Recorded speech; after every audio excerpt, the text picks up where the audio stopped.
မြန်မာလူမျိုးစဉ်အမျိုးသမီးအသင်းကြီးစီကိုပထမဆုံးချိန်ပြီးရွေးချယ်ခံလိုက်ရတဲ့လူငယ်ချစ်တဲ့ကျယ်ပွင့်တဲ့လူငယ်နှစ်ဦးမင်္ဂလာပါခင်ဗျာလက်ရှိ ARD ဘန်ကတ်တိုင်ပွဲအတွက်ပြင်ဆင်နေတဲ့မြန်မာလူမျိုးစဉ်အမျိုးသမီးတင်းရဲ့ပရမတ်လူရှင်ထွက်ပေါ်လာခဲ့ပြီဖြစ်ပါတယ်ဒီလူစင်းထဲမှာတော့ပြည်သက်တွေအားလုံးစိတ်ဝင်နေကြတဲ့သတင်းသစ်တစ်ပုဒ်ရှိနေပါတယ်အဲ့ဒါကတော့ပြီးခဲ့တဲ့ရာသီကအမျိုးသမီးလိပြိုင်ပွဲမှာအကောင်းဆုံးခြေစွမ်းပြပြီးမျက်စိကျစရာကစားကွက်တွေကိုခေါ်ဆောင်နိုင်ခဲ့ကြတဲ့လူငယ်ကစားသမားနှစ်ဦးရဲ့လက်ရွေးစင်အသင်းကြီးစီပထမအဦးဆုံးလေးရောက်ရှိလာခဲ့တာပဲဖြစ်ပါတယ်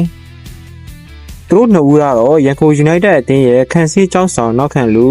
နန်းစနီမာနဲ့ ISP အသင်းရဲ့ကစားကွက်ဖန်တီးရှင်ကွင်းလယ်လူနန်းဟွန်လိုင်းတို့ပဲဖြစ်ပါတယ်။သူတို့နှစ်ဦးစလုံးကမိမိတို့ကလပ်အသင်းအသီးသီးမှာထူးချွန်ထက်မြက်တဲ့ဆွမ်းဆောင်ရည်တွေကိုပြသနိုင်ခဲ့တာကြောင့်အခုတစ်ချိန်မှာနမလွေရေးစဉ်အသင်းကြီးထံကိုပထမဆုံးချိန်ပြီးထိုက်ထိုက်တန်တန်ခွင့်ယူခြင်းခံခဲ့ရတာပဲဖြစ်ပါတယ်။